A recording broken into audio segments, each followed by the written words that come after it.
The reason winners win is because they don't give a shit what you think about their losses. The reason I roll the way I roll is I don't care what your opinion is. I don't care what my mom's opinion is. And when you're in that cocoon, then you could just go fast because, you know, when I love losing more than my biggest competitor loves me losing, well, I'm unbeatable.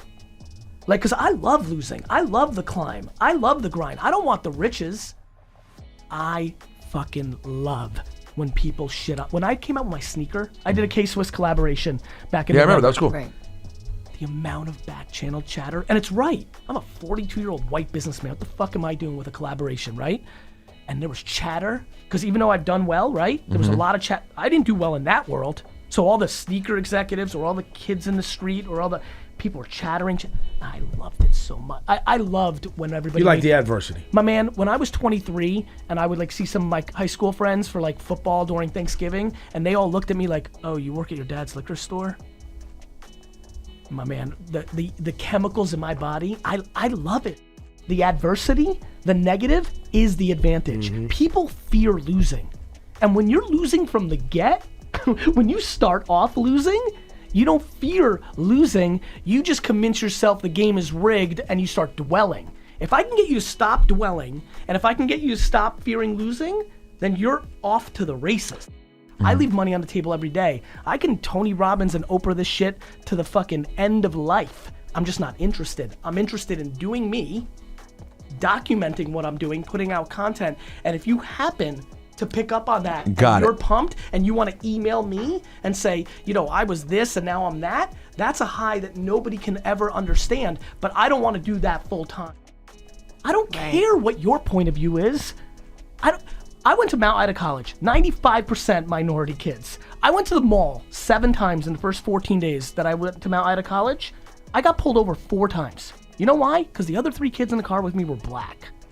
I'm like, unless you live that, you can't understand that. And I didn't live it. I lived it. I was close to it, but I'm still not it. But like, don't sit somewhere where you've never interacted with a culture and judge. You don't know what you're talking about. In the same way, in reverse. Like when I'm on shows like this, or when I talk to homies, where I'm talking to the culture, and I'm like, yo, I got friends who have $10 million in the bank, trust fund babies who are more miserable than you. They're like, get the hell out of here. I'm like, you have no empathy.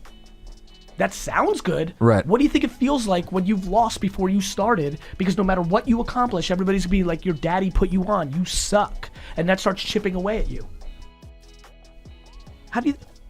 Guys, there's a lot of youngsters listening. Guys, Michael Jackson couldn't get plays on MTV until CBS really threatened to pull everybody off of MTV.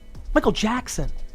Like what world, like I know that like it feels bad and there's all these things. It's better in life than ever now, not because we're better as people, but because the internet is decentralizing the world. All this cryptocurrency, Bitcoin stuff, everybody's in the craze, they're not being thoughtful. It's not about Bitcoin, it's about blockchain and what that technology means, which means you and I can sell you my home, one quick transaction on the blockchain, we both trust it, it's good, and none of the banks and all these people get their hands in our business. Right. Like shit's going down. So go get yours. Like stop telling me you're gonna, or stop telling me like you got held back. If you have a smartphone, and guess what? All of you do. Well, then you have a studio in your pocket. If you're so good, spit your do I have to tell you about all the people that went and did car studio videos and put it on Instagram and are popping? Like, stop bullshitting. Now there's no more excuses. There's no hiding. Here's what's gonna happen over the next 100 years, and I'm glad I'm putting it on film and audio right now, because either maybe I'll be alive because technology's changing, or my great-grandkids are gonna be proud of me. We're about to go through the craziest 100 year of human beings. We're gonna take one big step backwards. We're in the beginning stages. I think we're gonna have a 10, 12 year of tension about all this shit. Like this is not, by the way, this is not going away tomorrow. You have to understand what's gonna happen. Everybody's gonna get called to the mat. And then what people are gonna realize over the next 20, 30 years is like, wait a minute, everybody's flawed on something. Who's perfect? There's not a person in this room that doesn't do something that all the rest of us would judge as a real bad thing. It's just the way it is. So it's gonna take us 40 years to get there. But once we do, people are gonna be like, okay, wait a minute, we need to reset. Like if everybody's got something, we need to react appropriately to that something. We need to have different conversations. Like the way we treat alcoholism today or depression today, the way we didn't 30 or 40 years ago, right? That scarlet letter, is going to change. And what's going to happen is we're going to live totally different lives. We're going to be far more acceptant of shortcomings over time because the hypocrisy is going to be out the bag. Because if I ever think Hillary Clinton or Barack Obama or George Bush or Donald Trump has any impact on me, I'm a fucking loser. That's a good Say one. that again. That was a good one. Super simple. The president has no impact on your life's happiness. Go do it.